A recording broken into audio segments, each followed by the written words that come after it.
വിശുദ്ധ ലൂക്ക എഴുതിയ സുവിശേഷം 8-ാം അധ്യായം. ഇന്ന് 8-ാം ദിനം. ഞാൻ 11-ാം ക്ലാസ്സിൽ നിന്നും ഹേസൽ മരിയ ടോണി. യേശുവിനെ അനുഗമിച്ച സ്ത്രീകൾ. അതിനുശേഷം യേശു പട്ടണങ്ങളിലും ഗ്രാമങ്ങളിലും ചുറ്റി സഞ്ചരിച്ച് പ്രസംഗിക്കുകയും ദൈവരാജ്യത്തിന്റെ സുവിശേഷം അറിയിക്കുകയും ചെയ്തു. 12 പേരും അവനോടുകൂടെ ഉണ്ടായിരുന്നു. അശുദ്ധാത്മാക്കളിൽ നിന്നും മറ്റു വ്യാധികളിൽ നിന്നും വിമുക്തരാക്കപ്പെട്ട ചില സ്ത്രീകളും 7 ദുഷ്ടാത്മാക്കൾ വിട്ടുപോയവളും മഗ്ദലേന എന്ന് വിളിക്കപ്പെടുന്നവളുമായ മറിയവും ഹേരോദേസിന്റെ കാര്യസ്ഥനായ കൂസായുടെ ഭാര്യ യോവാനെയും സൂസന്നെയും തങ്ങളുടെ സമ്പത്ത് കൊണ്ട് അവരെ ശുശ്രൂഷിച്ചിരുന്ന മറ്റു പല സ്ത്രീകളും അവനോടൊപ്പം ഉണ്ടായിരുന്നു. വിധക്കാരന്റെ ഉപമ. പല പട്ടണങ്ങളിൽ നിന്നും വന്നുകൂടിയ വലിയൊരു ജനക്കൂട്ടത്തോട് ഉപമയിലൂടെ അവൻ അരുൾ ചെയ്തു. വിധക്കാരൻ വിതയ്ക്കാൻ പുറപ്പെട്ടു. വിതയ്ക്കുമ്പോൾ ചിലത് വഴിയരികിൽ വീണു. ആളുകൾ അത് ചവിട്ടിക്കളയുകയും പക്ഷികൾ വന്ന് തിന്നുകയും ചെയ്തു. ചിലത് പാറമേൽ വീണു. അത് മുളച്ച് വളർന്നെങ്കിലും നനവില്ലാതിരുന്നതുകൊണ്ട് ഉണങ്ങിപ്പോയി. ചിലത് മുൾച്ചെടികൾക്കിടയിൽ വീണു. മുൾച്ചെടികൾ അതിനോടൊപ്പം വളർന്ന് അതിനെ ഞെരുക്കിക്കളഞ്ഞു. ചിലത് നല്ല നിലത്ത് വീണു. അത് വളർന്ന് 100 മേനി ഫലം പുറപ്പെടുവിച്ചു. തുടർന്ന് അവൻ സ്വരമുയർത്തി പറഞ്ഞു, കേൾക്കാൻ ചെവിയുള്ളവൻ കേൾക്കട്ടെ. ഉപമയുടെ വിശദീകരണം. ഈ ഉപമയുടെ അർത്ഥം എന്തെന്ന് ശിഷ്യന്മാർ അവനോട് ചോദിച്ചു. അവൻ പറഞ്ഞു, ദൈവരാജ്യത്തിന്റെ രഹസ്യങ്ങൾ അറിയാൻ വരം ലഭിച്ചിരിക്കുന്നത് നിങ്ങൾക്കാണ്. മറ്റുള്ളവർക്കാകട്ടെ അവ ഉപമകളിലൂടെ നൽകപ്പെടുന്നു. അവർ കണ്ടിട്ടും കാണാതിരിക്കുന്നതിനും കേട്ടിട്ടും ഗ്രഹിക്കാതിരിക്കുന്നതിനും വേണ്ടിയാണ് അത്. ഉപമ ഇതാണ്: വിത്ത് ദൈവവചനമാണ്. ചിലർ വചനം ശ്രവിച്ചെങ്കിലും അവർ വിശ്വസിക്കുകയോ രക്ഷപ്പെടുകയോ ചെയ്യാതിരിക്കുവാൻ വേണ്ടി പിശാച് വന്ന് അവരുടെ ഹൃദയങ്ങളിൽ നിന്ന് വചനം എടുത്തു കളയുന്നു. ഇവരാണ് വഴിയരികിൽ വീണ വിത്ത്. പാറയിൽ വീണത് വചനം കേൾക്കുമ്പോൾ സന്തോഷത്തോടെ അത് സ്വീകരിക്കുന്നവരാണ്. എങ്കിലും അവർക്ക് വേരുകളില്ല. അവർ കുറെ നാളത്തേക്ക് വിശ്വസിക്കുന്നു. എന്നാൽ പ്രലോഭനങ്ങളുടെ സമയത്ത് അവർ വീണുപോകുന്നു. മുള്ളുകളുടെ ഇടയിൽ വീണത് വചനം കേൾക്കുന്നെങ്കിലും ജീവിതക്ലേശങ്ങൾ, സമ്പത്ത്, സുഖഭോഗങ്ങൾ എന്നിവ വചനത്തെ ഞെരുക്കി കളയുന്നതുകൊണ്ട് ഫലം പുറപ്പെടുവിക്കാത്തവരാണ്. നല്ല നിലത്ത് വീണതോ വചനം കേട്ട് ഉത്കൃഷ്ടവും നിർമ്മലവുമായ ഹൃദയത്തിൽ അത് സംഗ്രഹിച്ച് ക്ഷമയോടെ ഫലം പുറപ്പെടുവിക്കുന്നവരാണ്. ദീപം മറച്ചു വെക്കരുത്. ആരും വിളക്ക് കൊളുത്തി പാത്രം കൊണ്ട് മൂടുകയോ കട്ടിലിനടിയിൽ വെക്കുകയോ ചെയ്യുന്നില്ല. മറിച്ച് അകത്ത് പ്രവേശിക്കുന്നവർക്ക് വെളിച്ചം കാണാൻ അത് പീഠത്തിന്മേൽ വെക്കുന്നു. മറഞ്ഞിരിക്കുന്നതൊന്നും വെളിപ്പെടാതിരിക്കുകയില്ല. അറിയപ്പെടാതെയും വെളിച്ചത് വരാതെയും ഇരിക്കുന്ന രഹസ്യവുമില്ല. ആകയാൽ നിങ്ങൾ എപ്രകാരമാണ് കേൾക്കുന്നതെന്ന് സൂക്ഷിച്ചുകൊള്ളുവിൻ.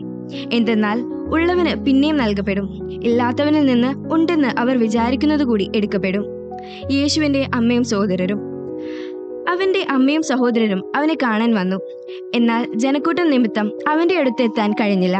നിന്റെ അമ്മയും സഹോദരരും നിന്നെ കാണാൻ ആഗ്രഹിച്ച് പുറത്തു നിൽക്കുന്നു എന്ന് അവർ അവനെ അറിയിച്ചു. അവൻ പറഞ്ഞു, ദൈവവചനം ശ്രവിക്കുകയും അതനുസരിച്ച് പ്രവർത്തിക്കുകയും ചെയ്യുന്നവരാണ് എൻ്റെ അമ്മയും സഹോദരരും. കൊടുങ്കാറ്റിനെ ശാന്തമാക്കുന്നു.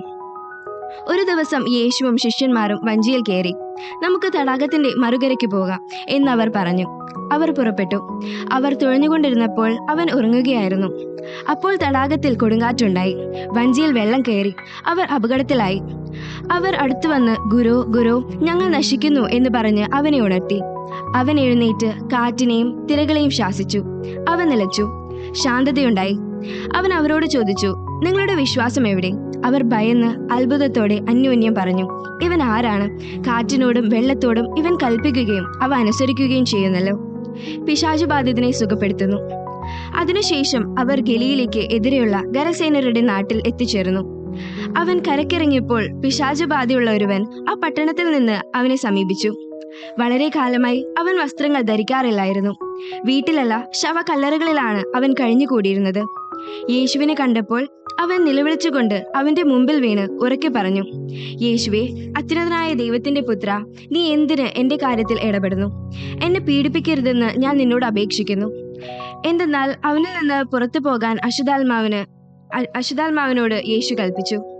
പലപ്പോഴും അശുദ്ധാത്മാവ് അവനെ പിടികൂടിയിരുന്നു. ചങ്ങലകളും കാൽ വിലങ്ങുകളും കൊണ്ട് ബന്ധിച്ചാണ് അവനെ സൂക്ഷിച്ചിരുന്നത്. എന്നാൽ അവൻ അതെല്ലാം തകർക്കുകയും വിജന സ്ഥലത്തേക്ക് പിശാച് അവനെ കൊണ്ടുപോവുകയും ചെയ്യുമായിരുന്നു. യേശു അവനോട്, നിന്റെ പേരെന്തെന്ന് ചോദിച്ചു. ലെഗിയോൻ എന്നവൻ പറഞ്ഞു. എന്തെന്നാൽ അനേകം പിശാചുക്കൾ അവനിൽ പ്രവേശിച്ചിരുന്നു. പാതാളത്തിലേക്ക് പോകാൻ തങ്ങളോട് കൽപ്പിക്കരുതെന്ന് ആ പിശാചുക്കൾ അവനോട് യാചിച്ചു. വലിയൊരു പന്നിക്കൂട്ടം കുന്നിൻ പുറത്ത് മേയുന്നുണ്ടായിരുന്നു. ആ പന്നികളെ ആവേശിക്കാൻ തങ്ങളെ അനുവദിക്കണമെന്ന് പിശാചുക്കൾ അപേക്ഷിച്ചു. അവൻ അനുവദിച്ചു. അപ്പോൾ അവ മനുഷ്യനെ വിട്ട് പന്നികളിൽ പ്രവേശിച്ചു. പന്നികൾ കിഴക്കാം തൂക്കായ തീരത്തിലൂടെ തടാകത്തിലേക്ക് പാഞ്ഞു ചെന്ന് മുങ്ങിച്ചത്തു. പന്നികളെ മേയിച്ചുകൊണ്ടിരുന്നവർ ഈ സംഭവം കണ്ട് ഓടിച്ചെന്ന് പട്ടണത്തിലും ഗ്രാമപ്രദേശങ്ങളിലും വിവരമറിയിച്ചു. സംഭവിച്ചത് എന്തെന്ന് കാണാൻ ജനങ്ങൾ പുറപ്പെട്ട് യേശുവിന്റെ അടുത്തു വന്നു. പിശാചു ബാധയിൽ നിന്ന് വിമോചിതനായ ആ മനുഷ്യൻ വസ്ത്രം ധരിച്ച് സുബോധത്തോടെ യേശുവിന്റെ കാൽക്കൽ ഇരിക്കുന്നത് കണ്ട് അവർക്ക് ഭയമായി. പിശാചു ബാധിതൻ എങ്ങനെ സുഖപ്പെട്ടു എന്ന് അത് കണ്ട ആളുകൾ അവരെ അറിയിച്ചു. തങ്ങളെ വിട്ടുപോകണമെന്ന് ഗരസേനരുടെ സമീപ പ്രദേശങ്ങളിലെ ജനങ്ങളെല്ലാവരും അവനോട് അപേക്ഷിച്ചു. കാരണം അവർ വളരെയേറെ ഭയന്നിരുന്നു. അവൻ വഞ്ചിയിൽ കയറി മടങ്ങിപ്പോന്നു. പിശാചു ബാധയൊഴിഞ്ഞ ആ മനുഷ്യൻ അവന്റെ കൂടെ ആയിരിക്കാൻ അനുവാദം ചോദിച്ചു. എന്നാൽ അവനെ തിരിച്ചയച്ചുകൊണ്ട് യേശു പറഞ്ഞു, നീ വീട്ടിലേക്ക് തിരിച്ചുപോയി ദൈവം നിനക്ക് ചെയ്തതെന്തെന്നറിയിക്കുക. അവൻ പോയി യേശു തനിക്കു വേണ്ടി ചെയ്ത കാര്യങ്ങൾ പട്ടണം മുഴുവൻ പ്രസിദ്ധമാക്കി. രക്തസ്രാവക്കാരി സുഖം പ്രാപിക്കുന്നു, ജയറോസിന്റെ മകൾ പുനർജീവിക്കുന്നു. യേശു തിരിച്ചു വന്നപ്പോൾ ജനക്കൂട്ടം അവനെ സ്വാഗതം ചെയ്തു. എല്ലാവരും അവനെ കാത്തിരിക്കുകയായിരുന്നു.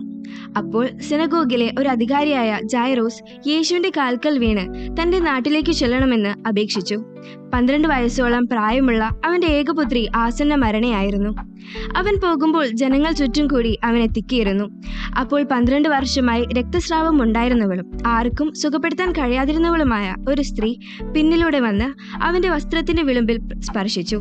തൽക്ഷണം അവളുടെ രക്തസ്രാവം നിലച്ചു. യേശു ചോദിച്ചു, ആരാണ് എന്നെ സ്പർശിച്ചത്? ആരും മിണ്ടിയില്ല. അപ്പോൾ പത്രോസ് പറഞ്ഞു, ഗുരു, ജനക്കൂട്ടം ചുറ്റും കൂടി നിന്നെ തിക്കുകയാണല്ലോ. യേശു പറഞ്ഞു, ആരും എന്നെ സ്പർശിച്ചു, എന്നിൽ നിന്ന് ശക്തി നിർഗമിച്ചിരിക്കുന്നു എന്ന് ഞാൻ അറിയുന്നു.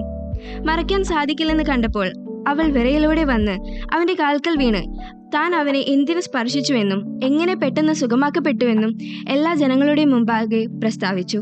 അവൻ അവളോട് പറഞ്ഞു, മകളെ, നിന്റെ വിശ്വാസം നിന്നെ രക്ഷിച്ചിരിക്കുന്നു. സമാധാനത്തോടെ പോവുക. അവൻ സംസാരിച്ചു കൊണ്ടിരിക്കുമ്പോൾ സിനഗോഗ് അധികാരിയുടെ വീട്ടിൽ നിന്ന് ഒരാൾ വന്ന് പറഞ്ഞു, നിന്റെ മകൾ മരിച്ചുപോയി, ഗുരുവിനെ ഇനിയും ബുദ്ധിമുട്ടിക്കേണ്ട. യേശു ഇത് കേട്ട് പറഞ്ഞു, ഭയപ്പെടേണ്ട, വിശ്വസിക്കുക മാത്രം ചെയ്യുക, അവൾ സുഖം പ്രാപിക്കും. അവൻ വീട്ടിലെത്തിയപ്പോൾ തന്നോടുകൂടി അകത്ത് പ്രവേശിക്കാൻ പത്രോസിനെയും യോഹന്നാനെയും യാക്കോബിനെയും പെൺകുട്ടിയുടെ പിതാവിനെയും മാതാവിനെയും അല്ലാതെ മറ്റാരെയും അനുവദിച്ചില്ല. എല്ലാവരും കരയുകയും അവളെക്കുറിച്ച് വിലപിക്കുകയും ചെയ്തുകൊണ്ടിരുന്നു. അവൻ പറഞ്ഞു, കരയേണ്ട, അവൾ മരിച്ചിട്ടില്ല, ഉറങ്ങുകയാണ്. എന്നാൽ അവൾ മരിച്ചു കഴിഞ്ഞു എന്നറിഞ്ഞിരുന്നതുകൊണ്ട് അവർ അവനെ പരിഹസിച്ചു. അവൻ അവളുടെ കൈക്ക് പിടിച്ച് അവളെ വിളിച്ചുകൊണ്ട് പറഞ്ഞു, ബാലികേ, എഴുന്നേൽക്കുക. അപ്പോൾ അവളുടെ ജീവൻ തിരിച്ചു വന്നു. ഉടനെ അവൾ എഴുന്നേറ്റിരുന്നു. അവൾക്ക് ആഹാരം കൊടുക്കാൻ അവൻ നിർദ്ദേശിച്ചു. അവളുടെ മാതാപിതാക്കന്മാർ അത്ഭുത സ്തബ്ധരായി. ഈ സംഭവം ആരോടും പറയരുതെന്ന് അവൻ കൽപ്പിച്ചു.